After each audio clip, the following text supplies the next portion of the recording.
It looks like the coffee is out. I'm not offended as long as somebody brings me a cup, okay? So you feel free to help yourselves. You know, when I was sitting down just a little while ago and kind of watching and seeing everybody coming in, made me think of a phrase off of the Transfiguration. It is good for us to be here. It is good for us to be here. It's been a long time since we've been together, and it's just the ability to gather as the body of Christ.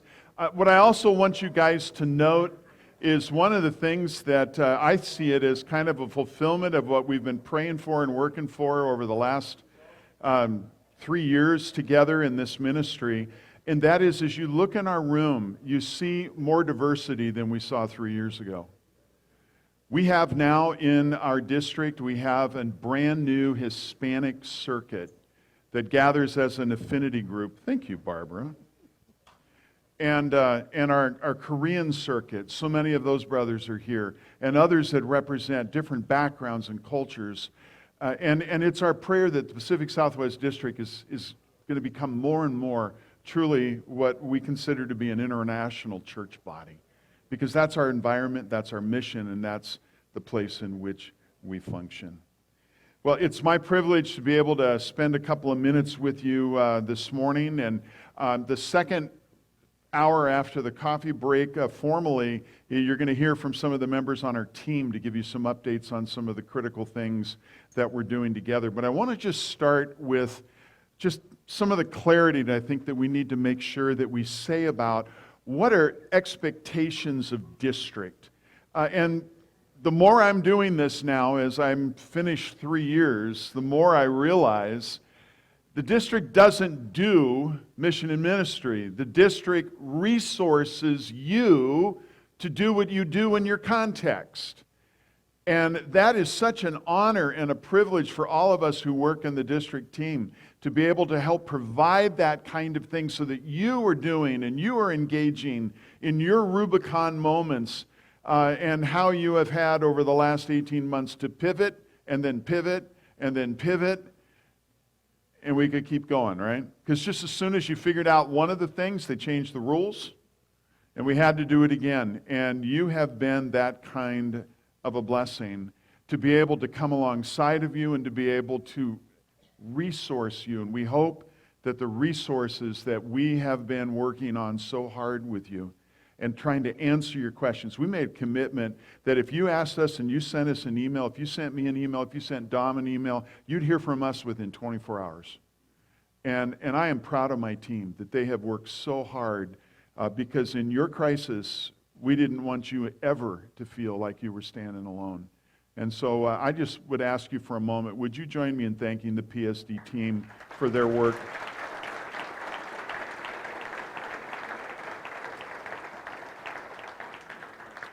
The other thing that I'm real excited about is this little concept that I put in front of you back in 2019. It takes all kinds. And it's this idea that it takes all kinds of churches to reach all kinds of people. And the more I travel around the district, the more I realize that we are not only this incredibly diverse place, but even if you go into certain urban or geographical areas that are much more confined, we have micro contexts within those. And then we bring who we are with what we believe and what we teach and what we confess, what our ordination vows are and the promises we make in installations, and we go, we've been called to serve in this place, in this moment. And I thank you for the unity that I believe we have in the Pacific Southwest District. There's 34 other guys that do what I do, and I hear from some of them, and not all their districts have an attitude of it takes all kinds. And I am grateful that you have each other's backs, because a lot of us and a lot of you guys and gals were pedaling as fast as you could, making up stuff over the last 18 months that you had never done before. And we gave each other space, and we prayed for each other, and we celebrated the things that God was doing. And I just want to say thank you for that, because it makes what we do together as district an absolute joy to do. Now, I'm going to take you into an illustration that I've been using for the last couple of months. Some of you have heard it. If you've heard it, well, you can say it along with me if you want. But others of you haven't. I haven't had a chance to address you in 2 years, and I just want you to hear where my heart is in this moment about where I kind of see us at in our Rubicon moment as the body of Christ, called to be engaged within our world. When I turned 50, the guys at Christ Costa Mesa decided they were going to teach their new pastor how to surf. Now, I was a Northern Californian, so nobody went in the water in Northern California because it was so blasted cold, you were nuts. And so they bought me a surfboard and they bought me a wetsuit, and then on the Saturday after Thanksgiving, which was right after my birthday, we went out into the water here. This, if you know anything about the Orange County coast, this is Blackie's Beach in Newport. That was the bunny slope. That's where I learned to surf. And they were out there, and we were out in the water, and it was 52 degrees. Water temperature, 52 degrees. And so I survived getting out past the break. And I'm out sitting on my surfboard trying to learn to balance in water, right?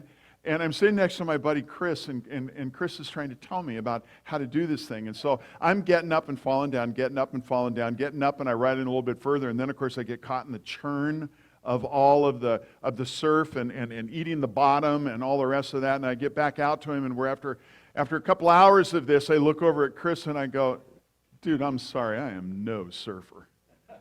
And he looked at me and he said, excuse me. He says, do you have a wetsuit? I said, yeah. He says, are you sitting on a surfboard in a wetsuit? Are you sitting on a surfboard in a wetsuit in 52-degree water?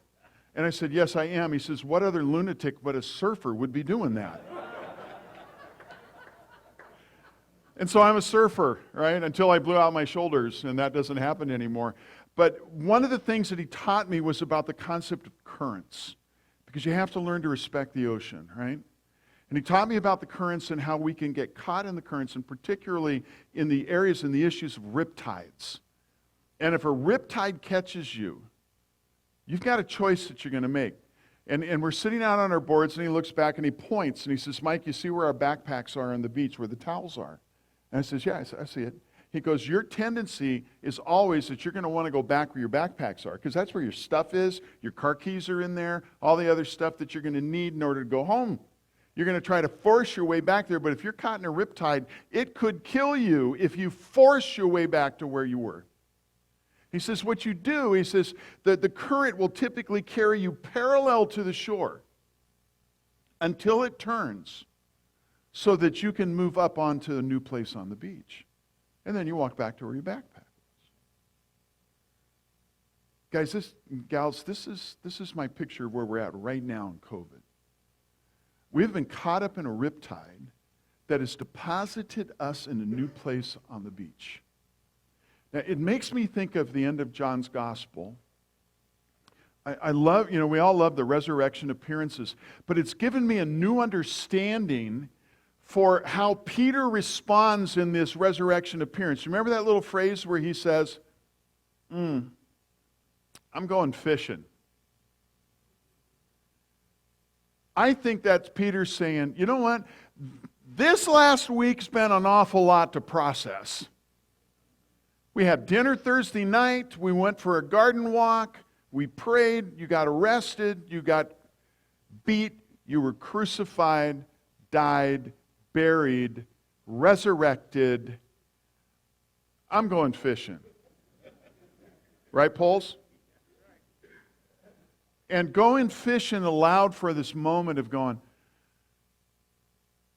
taking a breath. But I think it was this moment and this tendency. I'm wondering if Peter was saying, but I need to go back where my backpack was. I understand that spot. And this is what I hear all the time from the church right now, is I want to go back where the backpack was. I want my church. Remember that old, who changed my church? Who took my cheese? That whole concept back from a number of years ago. This idea of people going, who changed my church? My church is like really different than it used to be. My pastor's a televangelist. I mean, all these things that are going on. what happened to my church. I want it to be the way it was 18 months ago. But it's not. Our entire world is not. And in this moment, we have this opportunity where they're either going to force our way back to the same place on the beach and maybe die trying, or we're going to find ourselves at a new place on the beach where Jesus is. Because when the disciples went fishing, they fished all night. What'd they catch? Nothing. And the voice comes from the shore, put your nets on the other side of the boat.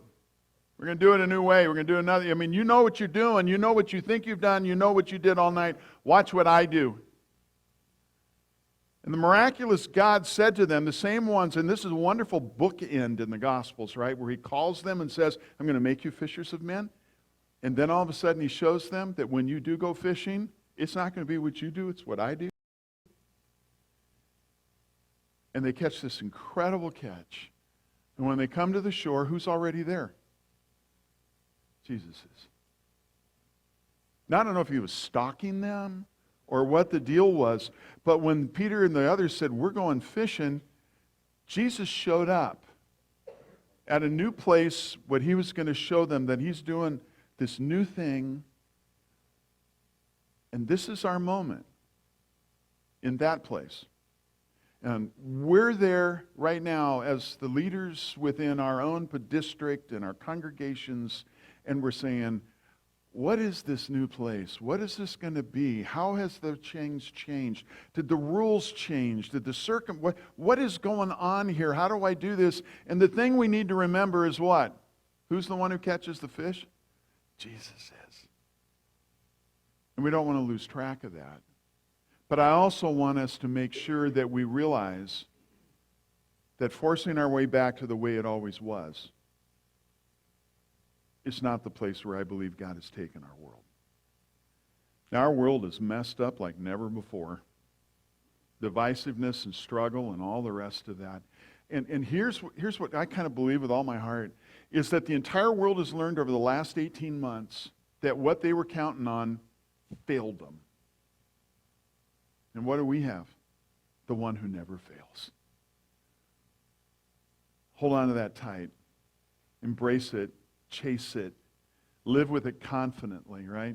Because even when you're going to mess up, and you will, remember Jesus and Peter went for a walk. We know that because Peter looked back over his shoulder and John was following him, if you look later in the text. And they're just, I love the picture, they're walking. Peter, do you love me? Peter, do you love me? And then when you get to the other end of it, after there's this wonderful restoration, and Jesus says, now follow me. What's the first thing that Peter says out of his mouth? What about him? What about that guy? What's going to happen to him? And then Jesus kind of puts him in his place, doesn't he? He says, what's that to you? Follow me. See, it takes all kinds. In your context, in your settings, and being able to celebrate that this is not a moment to point and say, well, that Richard Paul guy, what about him? Look what he's doing over there. You know what? Let's believe in each other. We have the same ordination vows. And until we give each other a reason to not trust each other, let's try to trust each other. And that's what I want to say thank you for with you right now, that this is what we've been doing together. But it's only going to get more complicated because our world has become that way. So, how did we do in COVID? Or how are we doing in COVID? Just about the time we think we're through COVID, then we put masks back on, or depending upon where you're at and what your governor is. And man, that was quite an amazing thing to try to work through, wasn't it? How do we do? You guys did phenomenally. Thank you. As I said, thank you for pivoting. Thank you for risking. This is the part where I know I'm going to get a little emotional, but one of the images that I have that's burned into my heart is an image early on, like I think maybe April of last year. Shutdown had only been going on for a couple of weeks, and there was a picture that was sent to me, and pastor was standing up front, investments, nobody else in the room except his dear beloved wife, who was sitting in a chair a third of the way down the aisle, holding up her iPhone to videotape him. Wow.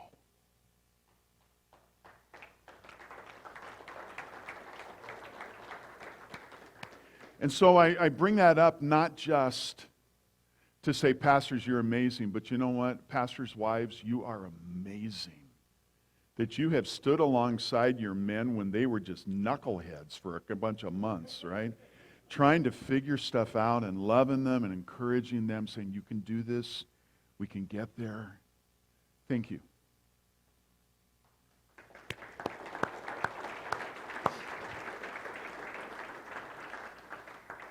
Now, I get asked all the time, how many churches did we lose? We had 2 congregations closed during the time period, but both of those congregations will tell you that they were already on that edge. They were on the edge of the envelope long before that. What we do believe with COVID is that there are yet changes that we're going to see. And it's kind of our suggestion within the district that we think that we'd like to really do a check when we're at about 2 years after COVID. How are we doing? How did we weather it? Because a lot of congregations had enough money in the bank, or they had the ability to hold on, or whatever it is. But now we have to change behaviors, and now we have to change directions, and now we have to kind of figure out what we're going to do and how we're going to do it. So we're not done, and the repercussions are not there. And so what I would ask you to do as you're going along and as you're thinking, what are the resources that we need? Would you please let us know so that we can help provide those for you to be able to help you weather what is yet to come and to figure out what your new place on the beach looks like and what is it that God is calling you to. Now, one of the things that we're also convinced, and I think you would agree, is that the church itself it kind of looks different today. And we're calling it the gathered and the scattered church. We have the gathered church that's there, they show up. We have the scattered church that's online or maybe not coming back, but are still trying to figure out what all this means for them. All this shift of what we knew and understood, that when the church gathers, the church is going to be all in one place, and maybe we've got multiple services, but we're all together and we're all gathered around altar and font and all these things that are common and normal and right where our backpacks are.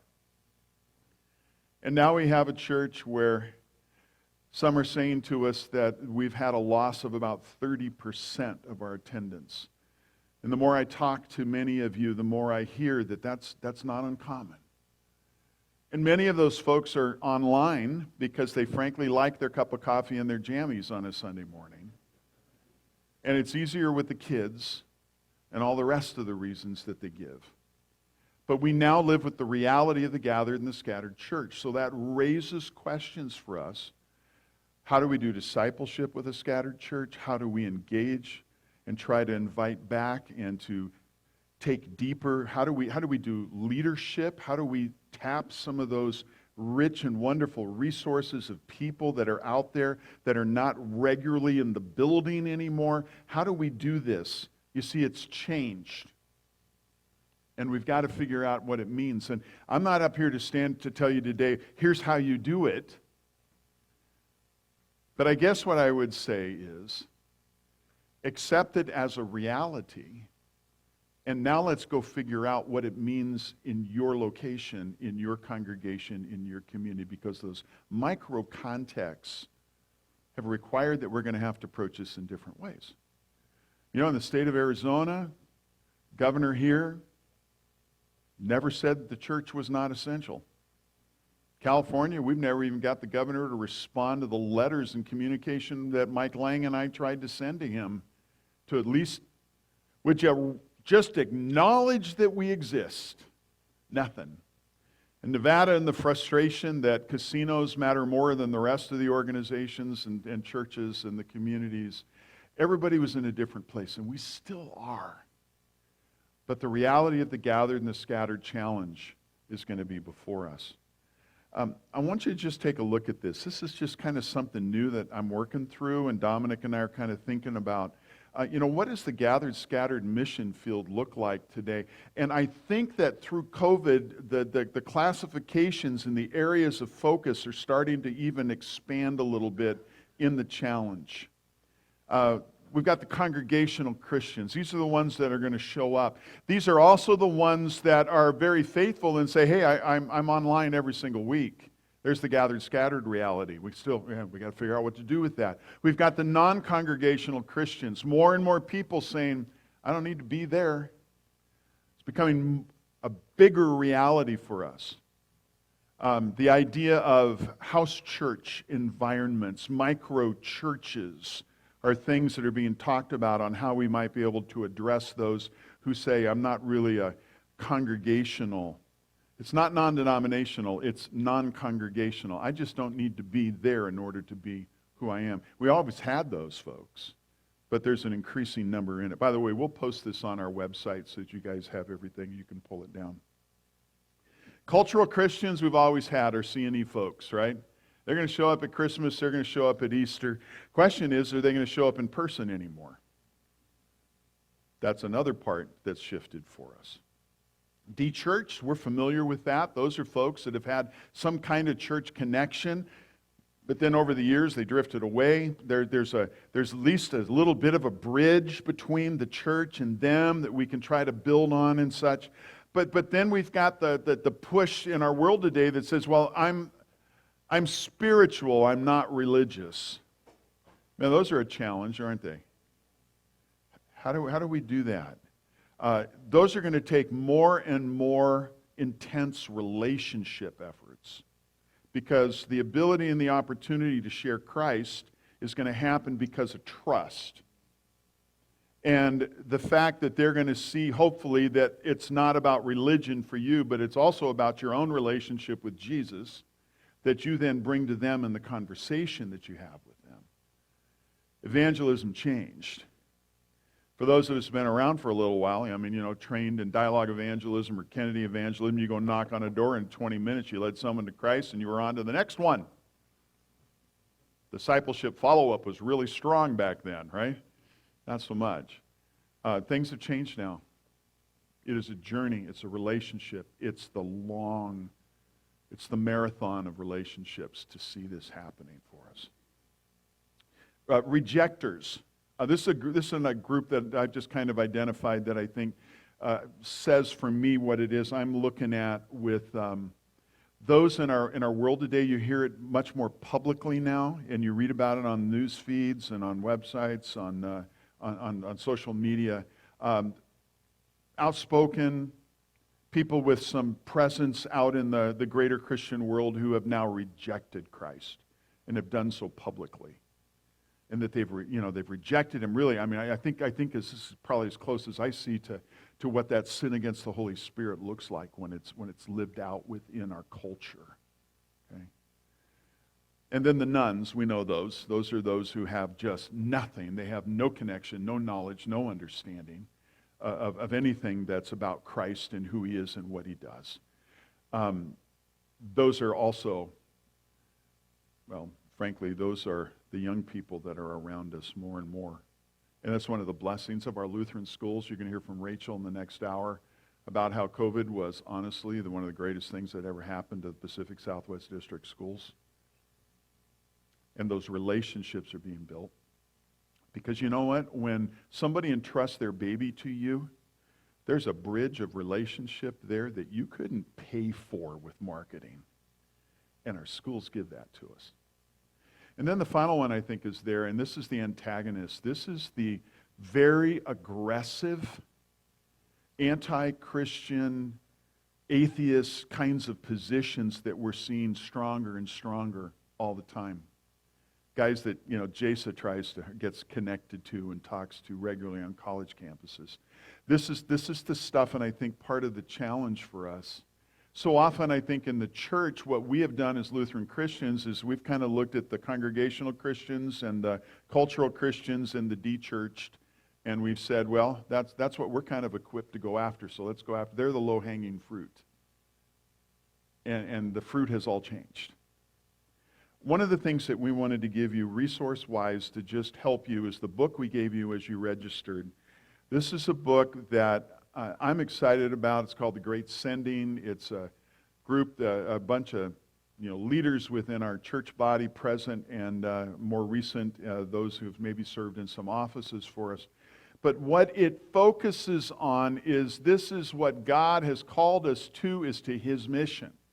And what that means, there's 48 Bible studies in there. And what we're doing in the district office is we're taking one a week. And we're working through it, but we're also studying it together and we're discussing it, because the goal with this is that it begins to change culture in your congregation and in your ways of thinking so that you can do a better job here.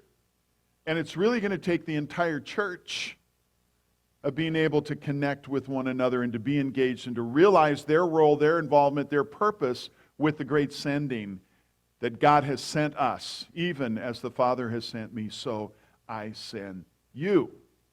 And so I hope you'll use it. I hope you'll read through it. It's not a book that you just read through. It's a book you work through. And if you're interested in getting copies for everybody in your congregation, let us know. We're not paying for them, but we'll help you order them, okay?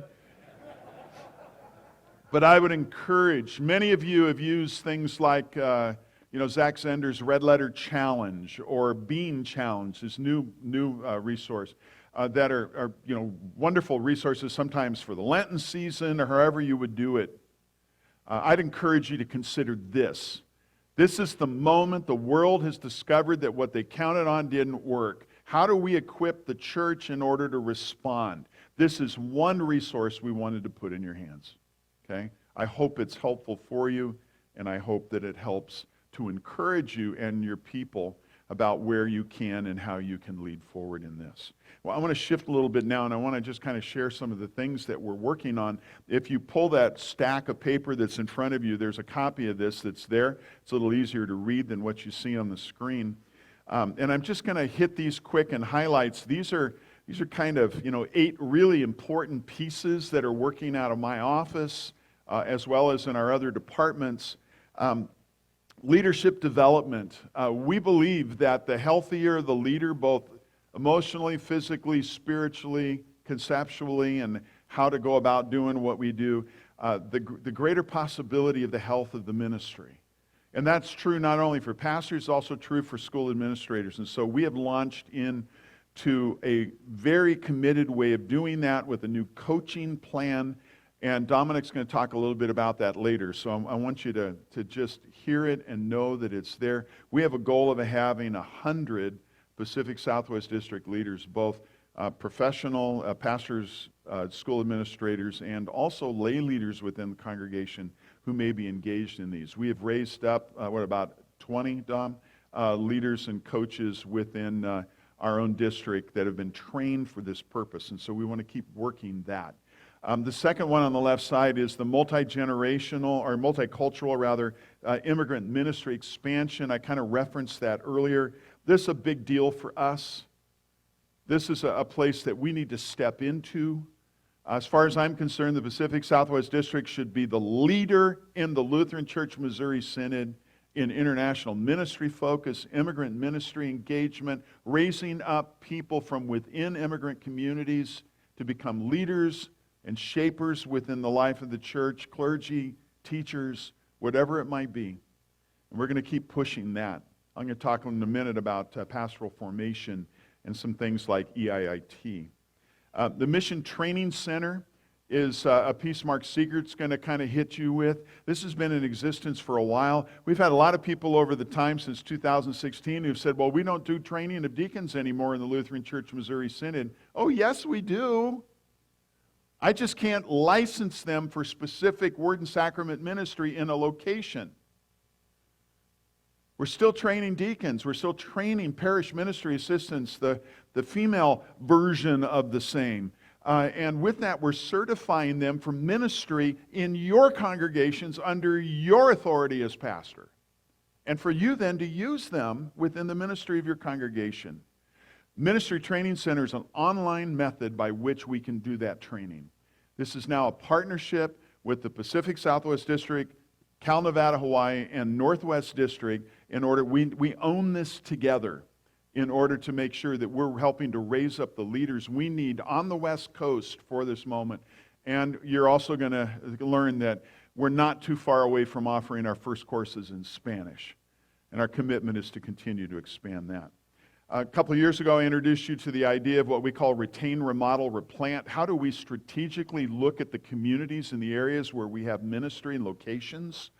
And sometimes when those congregations become legacy congregations, they're going to close.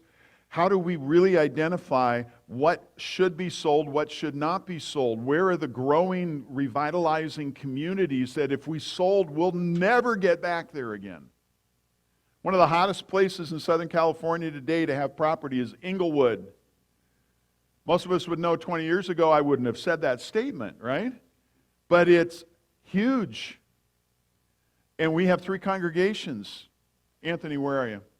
There you are. Talk to that guy about what God's doing in Inglewood, right? It's powerful. And it's critical that we hold on. And some of these congregations are very small that we have in Inglewood. And yet, in that, we believe that God is positioning us for significant ministry. And so retain, remodel, help get it ready for the next season, replant, whatever it might be. And our commitment is still there that if a congregation is sold, that money, that resource is held for that circuit to do the next thing that needs to be done in that community. Okay? So please know that that's still in play. Congregational partnerships, more and more of our congregations cannot afford a full-time pastor. Other congregations can, and yet they're still choosing to form partnerships because they're finding that they can accomplish more together. And this is an important piece for us, and Dominic's going to hit this too, and we're going to have a panel on it on Wednesday morning. Please stay for that. You're going to hear practitioners and actual stories of partnerships in our district of where things have just radically turned around because people were willing to be humble enough to be able to partner together for the sake of the kingdom of God. So, congregational partnerships. 100 in 10. This is a new thing I'm setting in front of you. I hope it will gain some traction with you. My prayer is that in our district we will begin, we will plant, we will start, we will initiate 100 new faith communities, house churches, micro churches, traditional church plants, whatever it is, in the next 10 years. Now, others have said, well, that's not a very big goal. If we did that, guys, we would blow out the rest of the Lutheran Church Missouri Synod, okay? And I'm not just saying we do that as a comparison. I'm just saying, would you join me in starting here? And if in 5 years we need to increase it by 300, we'll do that, okay? But I would ask you as circuits, and I've asked this before, but I hope that as we move them together in this time of ministry season together, that you would look as circuits and say, where does the next thing need to happen in our community? And be the ones that help put it together. District does not buy property, hold it, invest it, sell off half of it, give it to a church, call a pastor. That was the old pattern, right? And I'm talking 40 years ago. And a lot of people in the church still think that happened. Well, when's the district going to plant? We don't. Congregations plant. It's sustainable when congregations plant, when circuits own it together. But it's all about whether or not you're willing to do it and whether or not you're going to release resources in order to make it happen. And my encouragement is, let's do it. Let's find a way. And let's see how God might want to use us. This is also true not just I'm not talking about English ministry only. I'm talking about all our various groups, from Chinese to Korean, to African immigrant, Hispanic. And I would ask again, brothers, if you are a congregation that gets approached by a culture congregation different than yours for use of your facilities, would you just give it to them rather than charging them rent? Please. I know there's utilities and such, but please, please, help each other. Help each other. And watch how God would use that. The third one on the right, this is one that's going to take a lot of time at another time, but we're in the process of about ready to pull the trigger on what we're calling a network of career and technical education high schools. The study and the research says this is absolutely critical for our world today, for our nation today. Not everybody's going to college. Even those that want to go to college may still want to learn a trade. And the idea is to step back into urban cores, Los Angeles, Las Vegas, San Diego, San Bernardino. I mean, we have 6 urban cores. Phoenix, that whole area, and then be able to say, how do we work with locations, congregations, and many of them with schools that are either not being used or they're being rented by other entities, to come back in and say, how about partnering together and we'll put a micro high school into your location. And yes, we'll give you the money that you were going to get from your rent from whoever was renting it before, so that we can bring revitalization through schools. Remember, there's the bridge that gets built when they trust their kids to you. And so that we can then, local congregations who now welcome that school onto their campus, have an ability to build those relationships, and the pastor to be the one who's teaching the theology class that all the students have to take. Are you catching it? So here's how this is working. We've working with a national consulting firm who's done the research for us. The feasibility study is done. The business plan is next. Orange Lutheran High School is going to deliver our academics.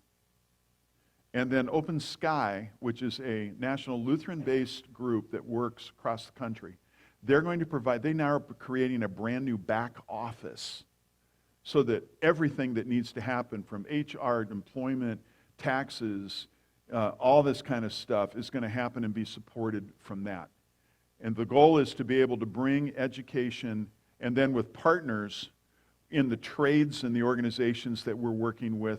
And we're trying to start in Los Angeles County, and it's our dream prayer, and join me in it. By the fall of next year, we are opening 2 micro school campuses in Los Angeles County. Now, we don't fully know everything about where those are going to be, but if God is saying to you, it needs to be at my church, I need you to come talk to me, okay? Because we're excited about this, and we think it's a place where we might be able to make a difference. Lutheran Church Extension Fund wants to be a big player in this, because you know what? They have congregations in the same condition across the country, and they're seeing this as a replicable model, and we're excited that PSD's had a chance to lead the way into that. Worker care is something that can never be underestimated as to how desperate and in need it is. We're trying to do a better job with this. Frankly, during COVID, we were responding with triage so quick that we didn't really get a chance to do the health. And we're going to recommit ourselves to helping to work in that a little bit more. Now for the part that you're all real excited about, but it's critical, and I'm responsible to make sure you see it, and you can see it, and we've given you a financial summary and update. On one side of that, you can see that you can see where all of the mission projects are that our district supports through our regional mission councils. We wanted to make sure you got that. Here's kind of the summary that's on the bottom of one of the sides, but it gives you a picture of where we're at. We have a total budget of operating budget of $1.7 million. And our goal is that our support for that money, that amount of the budget, comes from congregations. Okay, that's the prayer. Because here's what happens. In your congregation, if you're living off of your savings and your future mission plan money, what happens to that mission plan money? It goes away. And so the dream and the prayer and the ask is help us satisfy all and more, because we're only doing what we can afford to do. There's a lot more that we can do, and frankly, with the size of our district, we're number 4 in synod, in congregations and church workers. We need to add more staff, because we are way understaffed to be able to do more in the area of resources than where we're at. Now you look at it and you go, well, we're not too bad off. No, well, that's if you look at all of the sources of income and all the various expenses. Yes, God has blessed us. Last year in COVID, though, we were down against our congregational giving expectations of $250,000. Here's what happened. Many congregations did fine during COVID. Not all of them did. Many of them did fine, but everyone sat on their cash. You were careful. We understand that. If I'd been in Costa Mesa still, I'd be sitting on my cash just to try to help manage it a little bit more. But what happened was there was a lot of things that didn't get done that we couldn't do. And of course, thank God we weren't traveling and spending money that way. But nevertheless, the need is still there. I just want to show you this slide now because this is one I think that's quite telling. If you take all the congregations in our district and then you figure out what they each are giving, you'll see that in the gray, 66 congregations give $5,000 or more. 5,000 divided by 12 is not a lot of money. But I want you to know that some of those who are at the top are giving close in the 90,000 range that are our larger congregations. We're grateful for all of our partners. But I also want you to note that there are 101 who give $1 to $5,000 a year to the district, and there are 90 congregations who give nothing. Brothers, I'm hoping and praying that the resourcing and the added value that we're bringing to you as district will make you decide to go to your congregation and say, hey, let's become a partner with the district. Here'd be my request. If you're not currently giving anything, would you just commit to $50 or $100 a year? Just get started.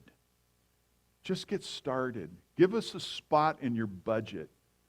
There's how many times I've talked to people in congregations and they've said, well, we haven't exactly had the best relationship with the district. Okay, then my plea is, okay, I'm the new guy. Can we try to start over? Okay? And so that's my request. Can we try to start over? We need your partnership because it's really about you helping us help you in the very best way that we can. So I thank you for that. I thank you. It's not a beg. This is a stewardship issue. We respond because of God's grace in Christ. And my prayer is that you'd see the value in what we do together and that you'd want to join us in it. I do have the ability to show you what everybody gives, but I'm not going to do that, okay? All right. One of the things that we're doing more of, and I'm not sure if you guys are seeing it, but there's a little piece that's brand new for us that's called God at Work in the Pacific Southwest District. I pray that you read that, look at that. There's a brand new article about the new Hispanic ministry. We had an article just recently about what God's doing at Resurrection and Quartz Hill through the new ministry of Barlow. Take a look at these. Share these with your congregation. One of the reasons we're doing is not only to tell the story about God's faithfulness, but we're also looking to be able to invite those who are reading it that they may want to give in support of the district's ministry of what we're doing together. So it's kind of a direct connect type of thing in the area of financial development and giving in support of our ministry. So please be aware of that and help us out with it. We would love to be able to tell the story. And the more people that you might send to us and names and email addresses that you'd be willing to give us, we'll make sure to share that with them. Gang, this is more important than it's ever been. Circuits. Circuits matter. We are not in a position at all that we can afford isolation anymore. It used to be that we could all kind of go, well, this is my parish, this is what I do, this is, I'm here. And no, we're part of something bigger. We're part of doing this together. You're part of reaching a greater region as a collective of the Pacific Southwest District congregations. Please don't miss that. It's important. Please spend time together so that you're able to support each other, encourage each other. I hear of circuits that just won't even meet at all. Well, if that's the case, then maybe you're better with an affinity group. Now, we have the ability to do that in Synod. You can have visitation circuits, which is our standard circuits, We then have electoral circuits. This is where we've got to have a certain number of congregations, certain number of members in order to have a pastor and a lay delegate to synodical convention. But we can also have affinity circuits. It may be that you want to get together as a group of smaller congregations in an urban area. That's an affinity circuit. Get together if that helps. But I'd also say don't forsake your regular circuit. One of the things we met just a couple of weeks ago to establish the new Hispanic circuit, the affinity circuit, my request to them was, please make sure you're still showing up for your regular circuit. Don't isolate yourselves culturally, but let's be together in what we need to do together. Okay? I wanted to share this with you because this to me is so important. I want you to know that Paul Linneman in Northwest, Mike Lang in CNH, and myself, we spend every Monday morning together for an hour. Thank God for Zoom. And we spend every Monday morning together, and sometimes guys like Greg Walton out of Florida, Georgia, and John Deniger out of the Southeastern District, Derek Leakakes, Atlantic, some of the guys around the perimeter of the country, right, that are similar kinds of ministry environments. We're getting together, but at least the three of us are together every single Monday morning. We study, we pray, we support each other. It's our little circuit. And I just want you to know that we are approaching West Coast ministry together. Okay? Mission Training Center, I talked about Ministry Applied Practice MAP. That's our West Coast version of PALS, which is for new seminary graduates. We're going to have a group in the first week of November from the 3 districts of pastors that are recent graduates. Are going to gather in Livermore, and we're going to talk about what is it to do ministry on the West Coast, because it's different from the rest of the country, guys and gals. We know that, and some of the things that we talk about is that some of the positions and things that we think socially or politically can actually become obstacles to the gospel because we're not sensitive to the context in which we're serving. So just know that and support that, please. If you've got associates on your staff that are new seminary graduates, make sure that they're at MAP. This is a big deal. We do this over 2 years so that we have those kind of partnerships. And then the 3 of us actually do seminary scouting trips. That's what we call them. We feel like we're like baseball scouts. By the way, Joel's talking about sports. Lifelong San Francisco Giants fan. That's all that needs to be said. 107 wins. Woohoo! Thanks, Stella's a San Francisco girl. But seminary scouting trips, we do this every first week of December. We have a West Coast party. We serve only West Coast wines and beers. That gets them there. That's the reason. But then we talk about West Coast ministry. We invite any student who's interested in learning more about West Coast ministry. And what we do is we take a picture of them, and then we do a profile on the man or the couple. We will actually, I'm giving you strategy. This is the look behind the curtain. We green, yellow, and red light them. Who is it that we think has potential? Who is like, oh my gosh, we're fighting for this one? And then so that we can begin to think, so when you are asking, we need a pastor and we need this kind of pastor, and we're thinking about a seminarian, I already know them. And we do the same thing working out of Fort Wayne, but we have tendency there to do more specific and interviews that they set up for us for guys. There's not as many interested necessarily West Coast, although Al's produced some, and they've been coming back to the West Coast, and that's been a good thing. But just know that we're working on that together, and that's a big deal for us too. Okay, quick things here. I got about 10 minutes to go. I want you to see this because there's some trends. This is something that statistics that get gathered every time the Council of Presidents meet. And we always give our reports. How many senior pastor calling congregations, how many sole pastor congregations, how many associate assistant pastor calling congregations, how many closed, how many new starts. And I want you to see, kind of just highlighting the yellow line first, the calling of senior pastor. We're seeing a gradual decline in the numbers of congregations calling a senior pastor. What does that say to you?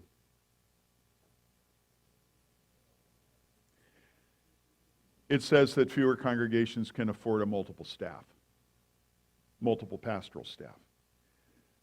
We've had associate and assistants kind of even. but it's the calling of a sole pastor stays fairly even, but it's where we're going to see that secondary one where congregations are starting to make that shift from 2 pastors or 3 pastors on staff to 1 or to 2, and so we're starting to see fewer of those. Okay? The guys that came out of seminaries in COVID, during the COVID season, they wanted to be an associate because most of them didn't have a vicarage like you would call traditional, because they couldn't really engage. Everything was online like everything else. So it's interesting in that. I want you to see the other one, the third line down, congregations being served part-time. There's 100 congregation increase from 2 years ago in September of 2019 to September of 21. This is another thing that is growing in our church body. These are just congregations now that can no longer afford a pastor. Okay? We're seeing that in our congregation. We've been fairly stable, but we're in more and more conversations with congregations who, when their pastor retires, are now discovering they can't afford to pay him, to pay the new one. And can I just say this to you guys too? You do your congregation and the pastor that follows you a disservice when you decline pay raises because of your concern for the church's finances. That's a harsh thing to say, but it's flat out true, because I watch churches be broken in their expressions when I talk with them and I take them to the salary scale and they go, but we weren't paying Pastor Mike even close to that. When was the last time you gave Pastor Mike a raise? Well, he hasn't taken one in 10 years. It's not helpful to your congregation. Teach stewardship and teach them the importance of the care for the church worker. Okay? It's not just self-serving. It's about making sure that the church is healthy for its future too. Okay? Congregations closed. You see that. You see the jump in COVID up to 20. Here's our numbers. Ours are pretty stable. I want you to know, I'm just kind of celebrating the second line there with the number 9, but I want you to go down to that little double asterisk at the bottom. 11 installations, June through September 2021. Can you just rejoice with me that God has done that? That is a huge deal. And frankly, we are so blessed in our staff for the hard work that's being done there. Barbara and Kelly particularly, and Dominic and I, as we brainstorm and work so hard at that. Here's some things I want to give you real quick that's part of our synod and our COP conversations.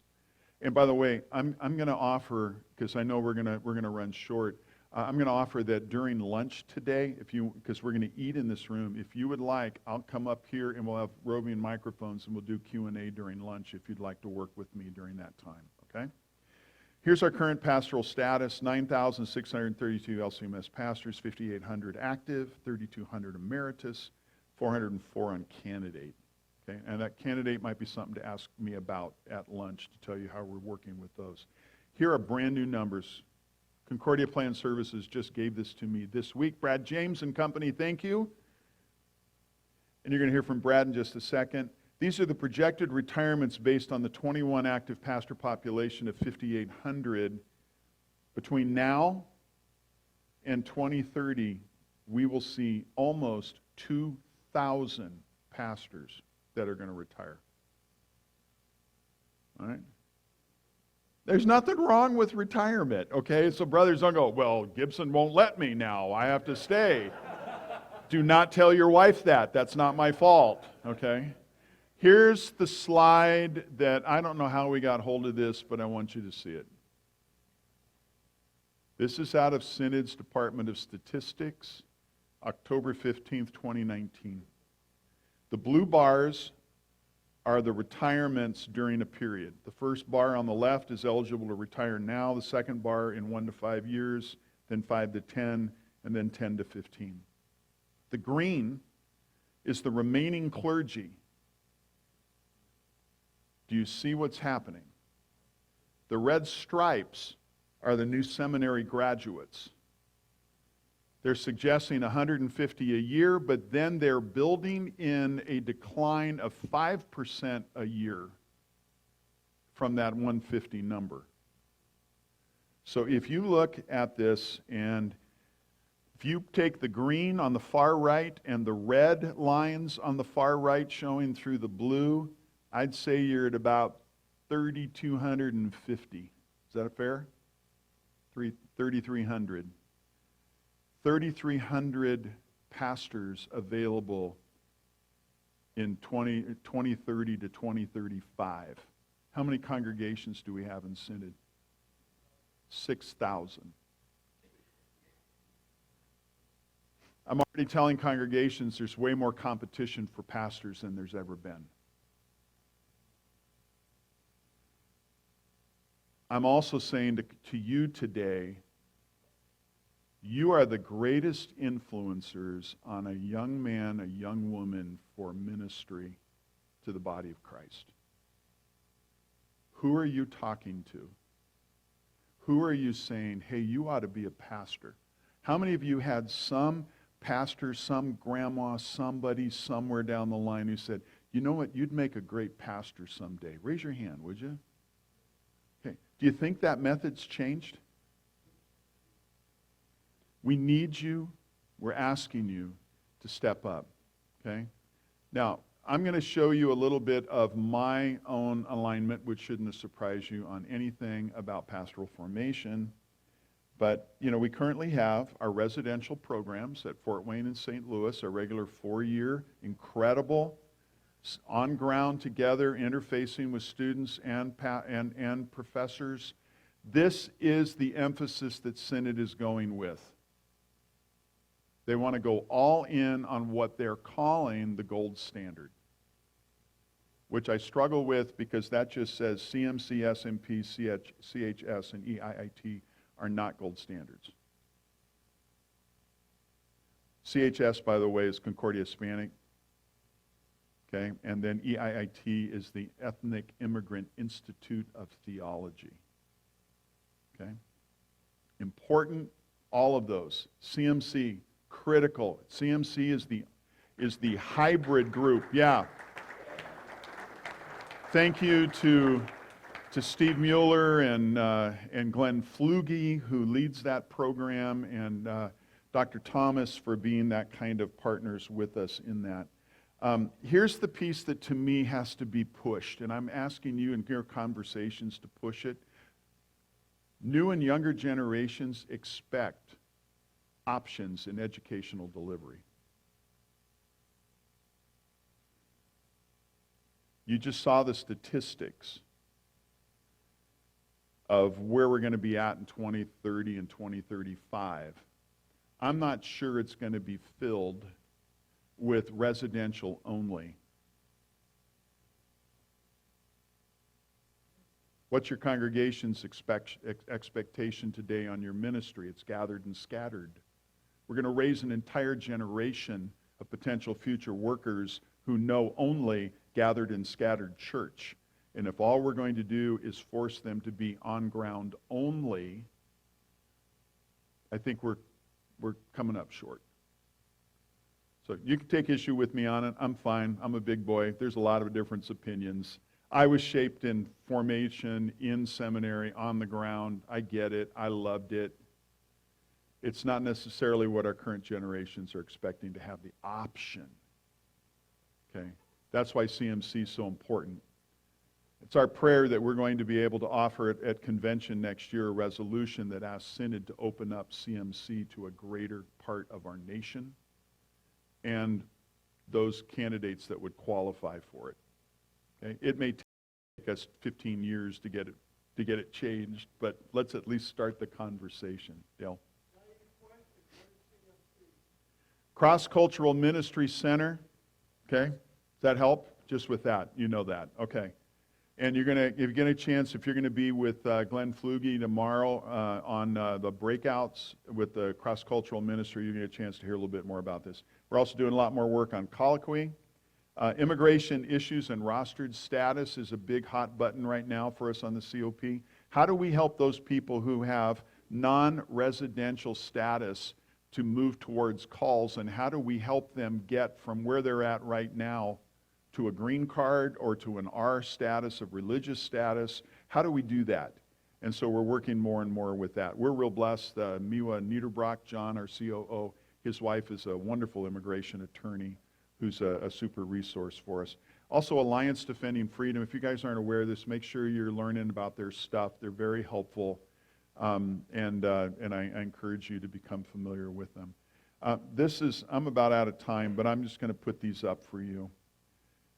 During COVID, there have been congregations that were engaged and have been engaged in online communion. And there's been a lot of the conversation that went back and forth. President Harrison and the COP asked to say, you know what, let's just pause. Let's not demand anything. Let's just get through COVID, and then we're going to get a chance to talk about it. What does this look like? What are some of the issues? What are some of the questions? There was a proposal that came, a resolution that came at the COP in September that just wanted to condemn online communion. And I'm going, whoa, wait a minute. We all agreed to talk. Okay, now please understand, I'm not chasing anything. What I'm chasing is, it is good for us to be here and to talk about things together and then be able to make decisions together. So I'm going to be giving this list of topics and encouragements. These are just things that came out of my warped mind, and you may have your own. But some of the things, like what is the efficacious nature of the means of grace? What do we believe about that? What's the community nature of the meal and the reconciliation of the body before sharing? That's an item that needs to be discussed. How about this whole idea of does the issue of the qualifications of the officiant affect the efficacious nature of the sacrament? And how's that work if he's online? You understand the question? I think there's room for that conversation. I've got Lutheran Hour researching for me where there's similar concerns in 1929. Can the Word of God lead people to Jesus over the radio? I just think it's an important question to ask.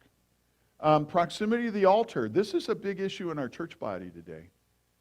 Can only certain, because the Holy Spirit need to be around a physical presence where the elements are. We get regularly challenged at conventions and conferences, like at Lutheran Educator Conference. This was one of the things that bewildered me in my first year. When the elements were down here, because the stage was so full, we couldn't get all of the elements here. We just had the chalice and the paten up front. We did words of institution, and then I had people who just landed on me, and it's okay, brothers, if it's you, we know we disagreed on it, but said you didn't go over there and do the same over those elements. And my question is the Holy Spirit limited by 20 feet? Now, I don't offer that for humor, because it's a sincere question that we should talk about. And so please, let's talk about it, okay? Please, let's talk about it. Pastoral care issues in the gathered and scattered church, the relationship of doctrine and practice. The convention stuff is on your table. Please just take a look at that, okay? And then we're also going to be doing a little bit more with commissioned ministers. We want to give them a greater advisory role. Commissioned ministers can never be a delegate because they're not a pastor and they're not a layperson. So how do we make use of our commissioned ministers more to be able to advise? And so we're working with Synod on this. Northern Illinois District's been doing this for a lot of years. And it's a chance to kind of just say, what does this look like? How can we increase the voices as we move forward? Here's just a couple of things. I read these. You guys remember these books? During COVID, it was outstanding. I mean, it was just, you're down. And during lockdown, this was an important time. I want to encourage you. If you have not read some of these in a while, pick them up and read them again. This is important stuff for us to know in the midst of a world that is so uncertain about who it is and what it believes. We have that. Right? Books to recommend.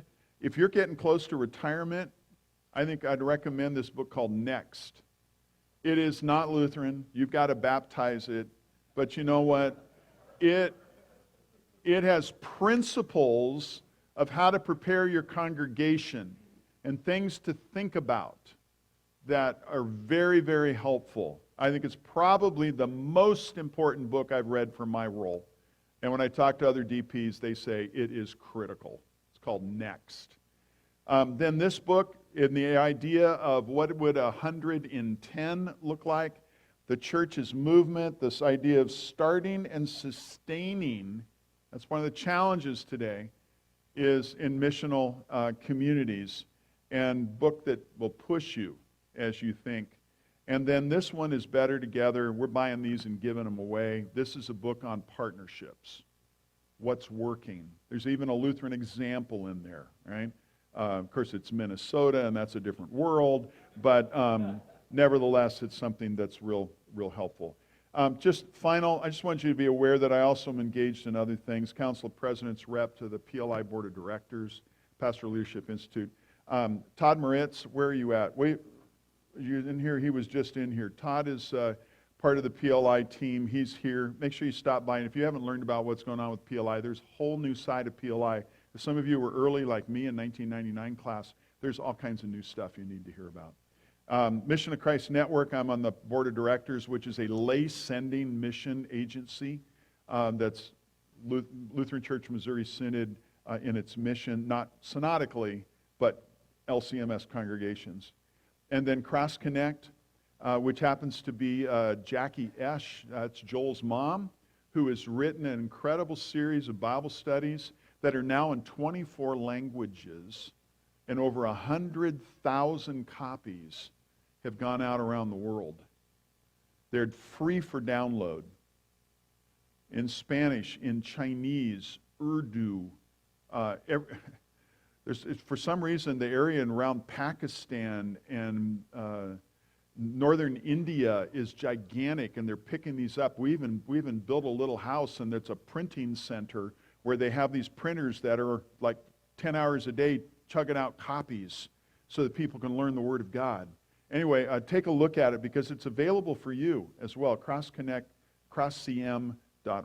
Okay? And one final thing, I'm going to have my right shoulder replaced right before Christmas. So that's probably more of a prayer for Kathy than it is for me. But that'll be done then. Okay? We're going to invite Vince up to introduce our speaker for 5 minutes. One of the things we're doing with our sponsors, guys, you have no idea how much a cup of coffee costs in a place like this, okay? And so we are thankful for every one of our sponsors who's done that. So Brad James, you're ready to go over there.